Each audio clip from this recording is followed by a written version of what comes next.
Olá, meus amigos, minhas amigas. Vamos retomar nosso estudo da Gênese.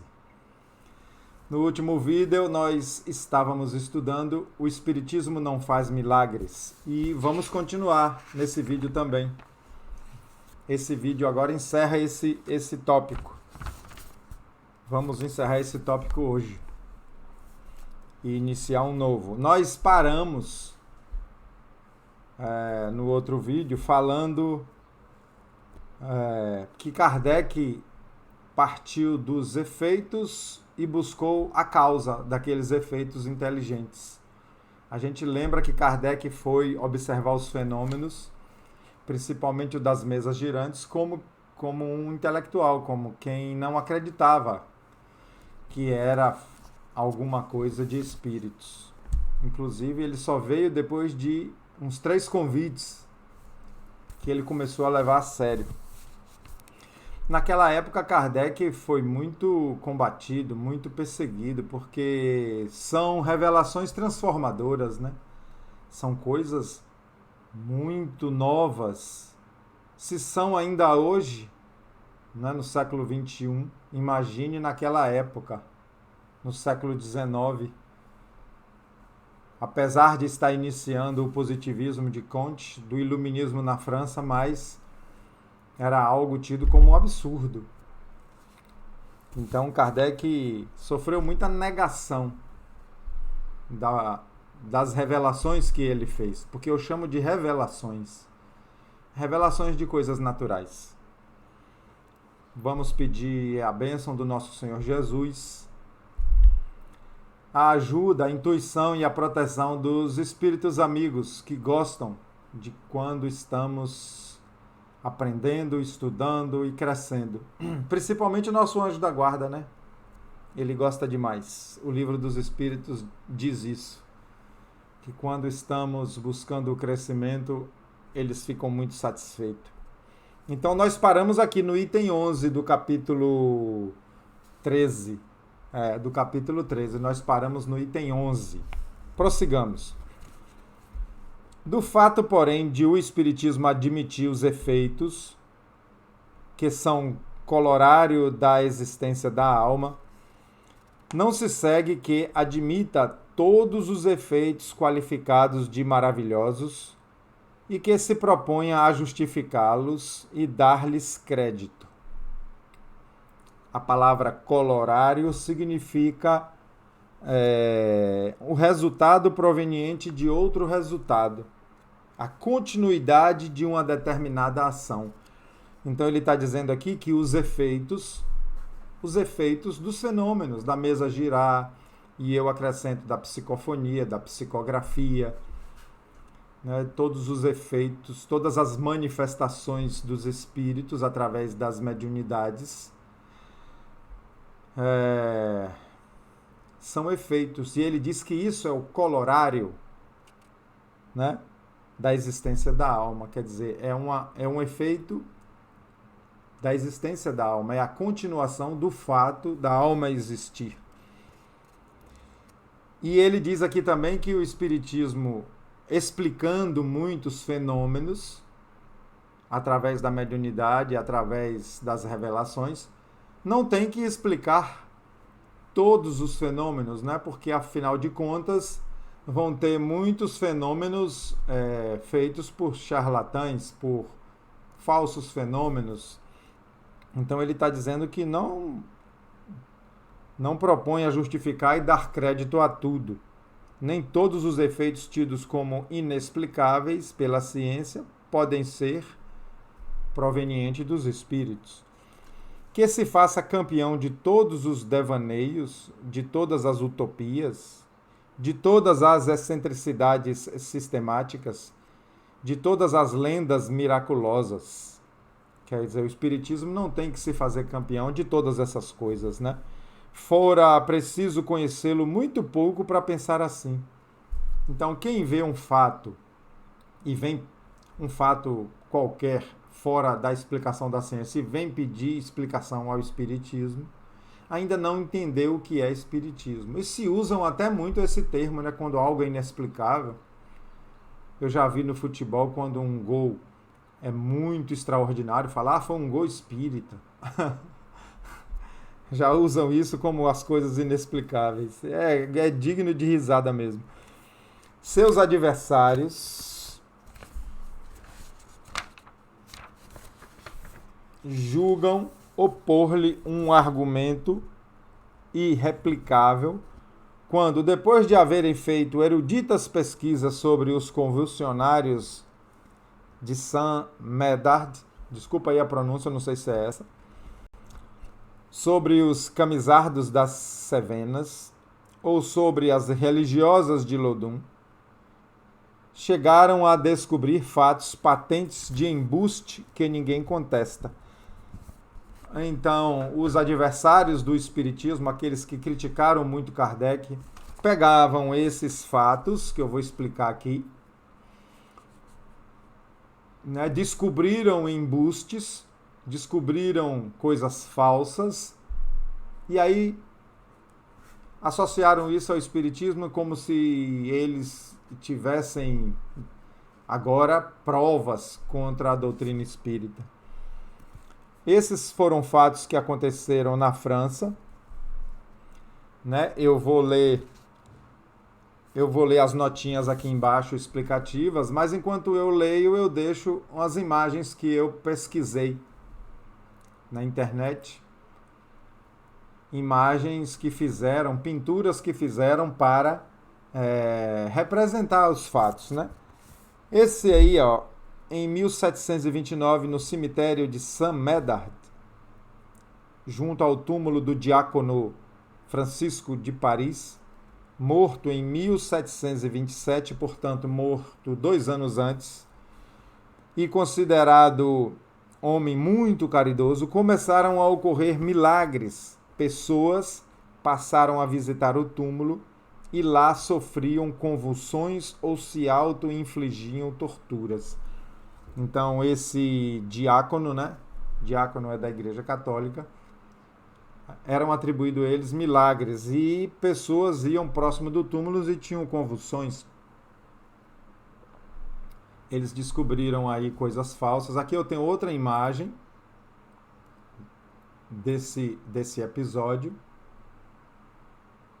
que eles atribuíram à pessoa, uma senhora caída, e os artistas faziam essas pinturas para representar os acontecimentos da época. Vamos agora aos camisards das Cevenas. Esse camisards é escrito assim em francês, que ele explica aqui na notinha 139. Eram protestantes franceses que foram expatriados por pegarem em armas após a revogação do Edito de Nantes, 1685. Eram assim chamados por vestir camisas sobre suas roupas. Eram como se fosse, eu entendo, encamisados. Eles faziam protestos e eram considerados como se tivessem possuídos por espíritos, por demônios, pela fúria que eles se manifestavam. Então, eles eram assim considerados. Foi um dos fenômenos também que foram achados embustes, mentiras. E aí eles falavam, tá vendo que o espiritismo é falso? Como se isso aí tivesse sido promovido pelo espiritismo, e não foi, né? Agora vamos para a possessão das freiras de Lodum. Lodum é uma cidade da França. Foi um suposto conjunto de possessões demoníacas que ocorreram em Lodum, França, em 1634. As freiras sofreram convulsões e proferiram linguagem abusiva, quer dizer, linguagens pornográficas. As freiras eram tomadas, segundo a ideia da época, por espíritos maus, por demônios. Então, aí, ó, embaixo eu coloquei também que elas eram chamadas de endemoniadas de Lodum. Então, do lado direito aí tem pinturas representativas do fato, e do lado de cá tem umas fotos. Tem uma imagem de uma pessoa real que eu acho que foi... Eu acredito que foi uma peça de teatro para representar o que acontecia. Certo? Então tá aí esses 3 fenômenos que atribuíram ao espiritismo e na verdade não tinha ligação. E Kardec usou como exemplo, né? Mas essas histórias serão, porventura, o evangelho do espiritismo? Já terão seus adeptos negado que o charlatanismo haja explorado em proveito próprio alguns fatos que a imaginação os tenha criado, que o fanatismo os haja exagerado muitíssimo? Então ele está perguntando se já não consideraram essas coisas, né? Porque até hoje há charlatães denegrindo a imagem de várias doutrinas, de várias religiões, do espiritismo, e a gente tem que separar o mal padre da igreja, o mal espírita do espiritismo, o mal candomblecista do candomblé, o mal evangélico protestante da sua religião, porque afinal de contas estamos no planeta de provas e expiações, onde ainda somos uma categoria de espíritos que tem muito ainda o que aprender e o que a progredir. Então, ele é tão solidário com as extravagâncias que se cometam em seu nome, como a ciência é com os abusos da ignorância e a verdadeira religião com os abusos do fanatismo. Então ele mostrou aqui que tem abusos, tem charlatanismo na ciência, em todas as religiões. Em qualquer coisa que se faça onde tem o ser humano, eu penso, podem haver os aproveitadores, não é isso? Muitos críticos julgam do espiritismo pelos contos de fadas e pelas lendas populares, ficções daqueles contos. O mesmo seria julgar da história pelos romances históricos ou pelas tragédias. Quando ele fala aqui de romances históricos e tragédias, ele está falando de gênero dramático, da arte cênica, né, do teatro. E ele está dizendo como se julgasse a história por essas peças. Os fenômenos espíritas são as mais das vezes espontâneos e se produzem sem nenhuma ideia preconcebida da parte das pessoas com quem eles se dão e que, em regra, são as que neles menos pensam. Então, ele está dizendo que, na maioria das vezes, é espontâneo. O médium não sabe o que vai se manifestar, ou muitas vezes ele nem sabe que é médium. Acontece. Porque os fenômenos de efeito físico é usado a energia do médium, o ectoplasma do médium, e muitas vezes ele nem sabe. Está dormindo ali numa casa e é usado a sua energia animalizada para fazer um fenômeno até na casa do vizinho. Mas sempre onde há fenômeno de efeito físico, como cheiros, movimentos de objetos e outros fenômenos físicos, como som, uma voz, tudo isso é efeito físico, porque a voz e os cheiros são físicos, né? É através de substâncias químicas que tem o cheiro, e a voz é através de vibrações do ar. Então, sempre que pode ter certeza, tem um médium de efeito físico nas redondezas, ou na própria casa, ou na vizinhança. Alguns há que, em certas circunstâncias, podem ser provocados pelos agentes denominados médiums. Alguns desses efeitos, desses fenômenos que ele está dizendo. No primeiro caso, o médium é inconsciente. Quando eu falei aqui de um médium de efeito físico que nem sabe o que é, ele é inconsciente do que se produz por seu intermédio. No segundo, age com conhecimento de causa, donde a classificação de médium conscientes e médios inconscientes. Então, quando há uma manifestação através do médium, na psicografia, psicofonia, o médium é consciente, ele sabe que ele é médium, ele sabe que o fenômeno está acontecendo através dele. No segundo caso que eu dei exemplos, o médium pode estar ali inconsciente. E agora me veio na lembrança aqui que às vezes um médium, um espírito, pode falar através de um médium por psicofonia. E se a pessoa não sabe o que ele é médium, se as pessoas que estão ali não conhecem o fenômeno, muitas vezes o médium está inconsciente. A frase que foi dita, a fala que foi exposta ali, não é dele, mas ele nem sabe disso. Muitos poetas são intuídos, muitos artistas são intuídos também.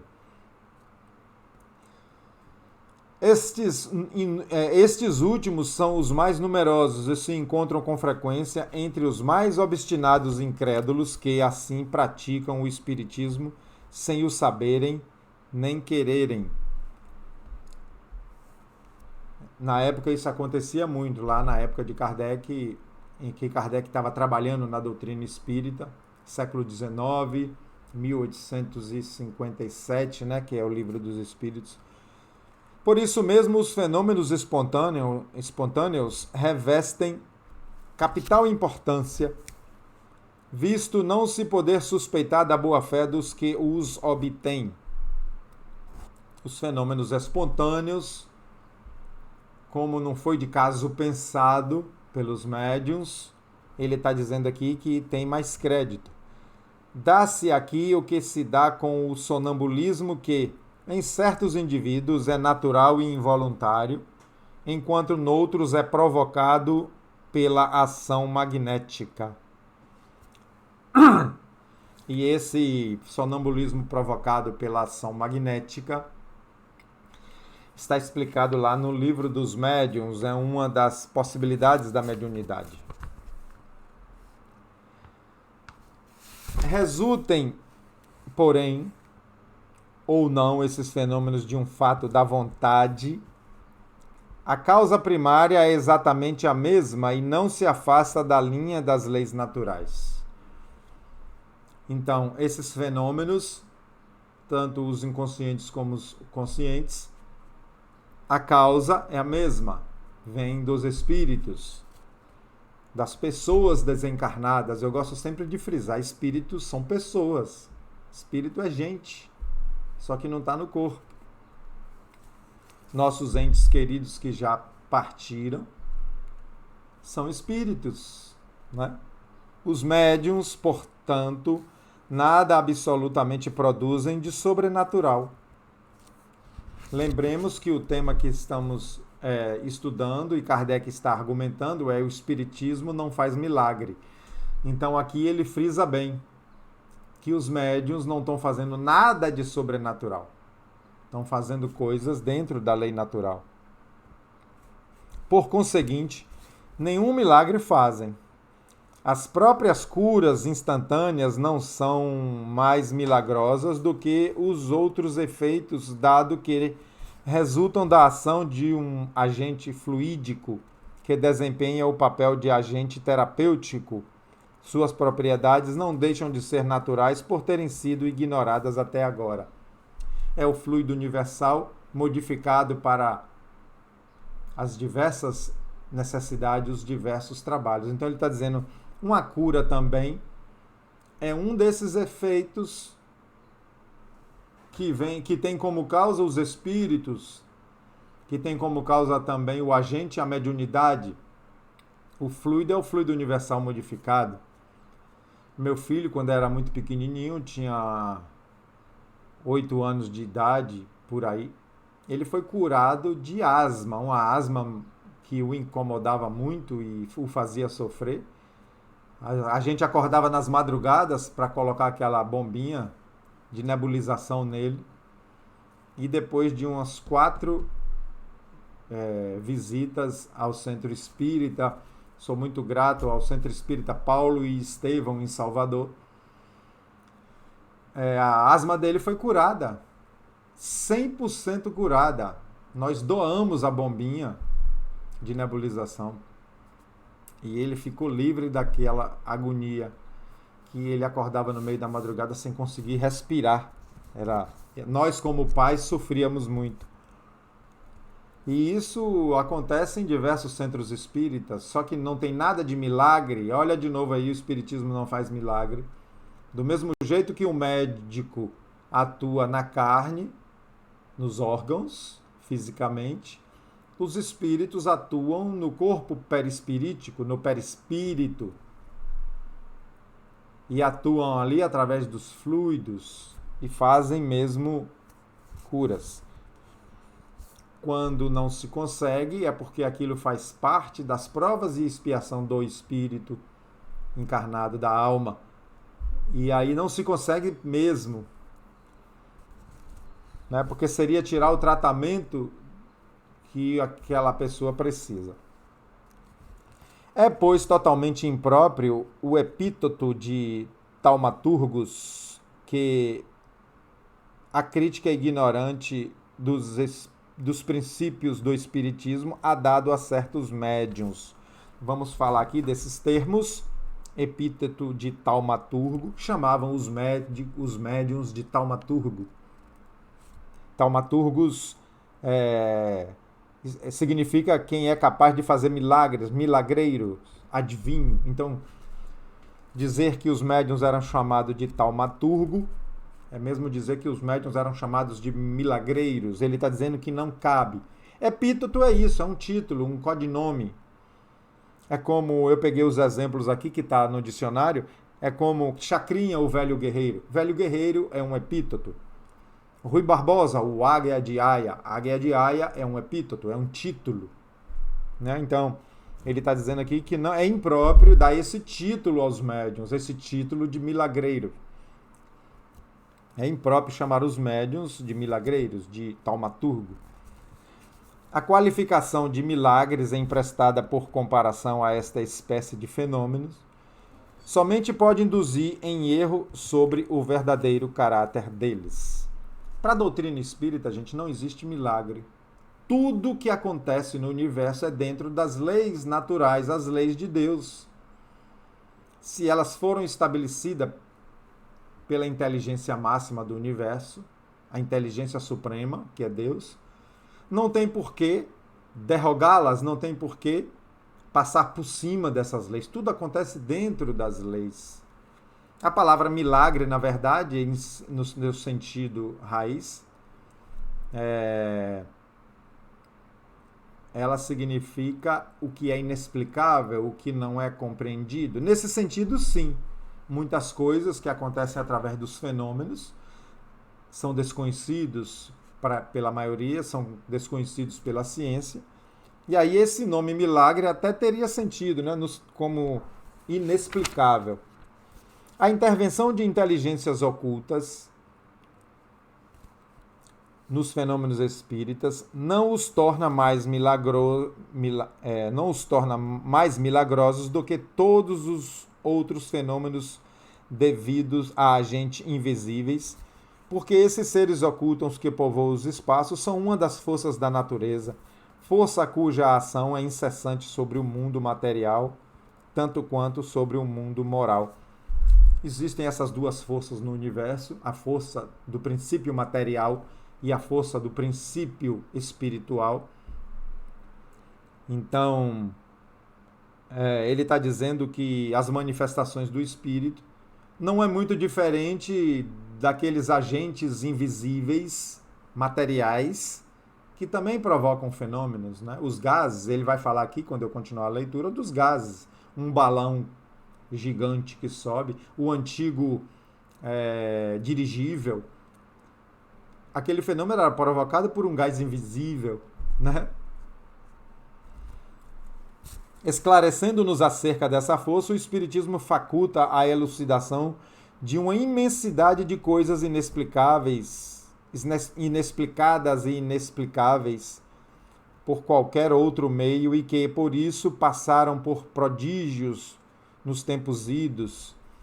Do mesmo modo que o magnetismo, ele revela uma lei, senão desconhecida, pelo menos mal compreendida, ou, melhor dizendo, conheciam-se os efeitos porque eles em todos os tempos se produziam, porém não se conhecia a lei, e foi o desconhecimento desta que gerou superstição. Então existe o magnetismo animal, o magnetismo humano, e existe também o magnetismo mineral, quem não já brincou com aqueles ímãs, e o magnetismo material que vem dos elementos químicos, que vem da eletricidade, né? Uma corrente elétrica alternada passando por um fio condutor, os eletricistas aí sabem disso, que é básico isso, produz magnetismo em volta daquele fio. É um agente invisível. O seu ventilador, o seu liquidificador, ele gira, qualquer motor elétrico, uma bomba d'água gira por causa desse magnetismo produzido no fio, produzido na bobina. Então, é como um agente invisível. Também, então ele está comparando os fenômenos mediúnicos com esses fenômenos. Um ventilador girando é como algo material que ganhou vida. Conhecida essa lei, desaparece o maravilhoso e os fenômenos entram na ordem das coisas naturais. Lembrei aqui agora, quando eu era pequeno, brincava com uma pedra de ímã, pegava uma chapa de metal ou até uma mesa de madeira fina, colocava por baixo e botava em cima algo metálico, um prego, um clipe. E quando você corria o ímã debaixo da mesa, aquele prego, aquele clipe andava sobre a mesa. Brinquei demais disso, de fazer aquele prego andar sobre a mesa, passando o ímã embaixo. Eis porque tanto operam um milagre os espíritas quando fazem que uma mesa se mova sozinha, ou que os mortos escrevam, como um milagre opera o médico quando faz que um moribundo reviva, ou o físico quando faz que um raio caia. Aquele que pretendesse, com o auxílio dessa ciência, fazer milagres, seria ou um ignorante do assunto, ou um enganador de todos. Então ele mostrou aqui que a ciência material também faz coisas que parecem milagre. Que ele está dizendo, um médico faz uma cirurgia e o doente fica bom, dá um remédio e dá um antibiótico e aquela pessoa sara daquela doença, dá um antitérmico e a febre vai embora. Não parece milagre? Mas não se considera milagre porque já se explica porque isso acontece, a ciência explica. É a mesma coisa com os fenômenos espíritas. Quem não conhece vai atribuir a milagre. Uma mesa girar, uma voz, uma batida, que é, né, como as irmãs Fox nos Estados Unidos, vai parecer milagre. Então, se desconhece, se atribui milagre. Pois que o Espiritismo repudia toda pretensão às coisas miraculosas, haverá fora dele milagres na acepção usual desta palavra? Ele está perguntando se fora do Espiritismo vai ter milagre. Digamos primeiramente que dos fatos reputados milagrosos ocorridos antes do advento do Espiritismo e que ainda no presente ocorrem, a maior parte, senão todos, encontram explicação nas novas leis que ele veio revelar. Olha só, eu trato o Espiritismo como revelação de leis desconhecidas, como os cientistas revelam também. E ele está falando aqui que o Espiritismo veio revelar explica muita coisa, não é isso? Explica muita coisa. Até os milagres de Jesus não foram milagres, ele manipulava o fluido universal e era dentro da lei natural. A igreja canoniza santos, né? Irmã Dulce, primeira santa brasileira, foi canonizada, atribuindo-se milagres. E olha só, o Espiritismo vem e diz que não existe milagres. As curas que veio dela, da presença dela, assim como de qualquer outro, foi a mesma cura que meu filho passou no centro espírita, trabalhado em cima do perispírito. Esses fatos, portanto, se compreendem, embora sobre outro nome, na ordem dos fenômenos espíritas. E como tais, nada tem de sobrenatural, nada tem de sobrenatural, é tudo dentro das leis naturais. Fique, porém, bem entendido que nos referimos aos fatos autênticos, e não aos que, com a denominação de milagres, são produto de uma indigna trampolinice. Trampolinice significa trapaça, mentira, com o fito de explorar a credulidade. Tampouco nos referimos a certos fatos lendários, que podem ter sido originariamente um fundo de verdade, mas que a superstição ampliou até o absurdo. Sobre esses fatos é que o Espiritismo projeta luz, fornecendo meios para apartar o erro da verdade. Então, as revelações espíritas, vamos parar aqui, né? Terminou esse tópico, o Espiritismo não faz milagres. E deixamos bem claro que o ensinamento é que não há milagres, não acontecem milagres, no sentido de coisas sobrenaturais. De coisas inexplicáveis, desconhecidas, sim, isso acontece. Em que um dia a explicação chega, ou através da ciência materialista, ou através da ciência espiritualista, que a doutrina espírita é o carro-chefe dessa ciência espiritualista. Ok, meus amigos, no próximo vídeo a gente já pega, faz Deus milagres? Ele está perguntando, e Deus faz milagres? Já pegamos esse tópico. Ok, minha gente? Para encerrar o capítulo 13, para ir adiante no capítulo 13. Jesus abençoe nossos lares, nossas famílias. Até o próximo vídeo.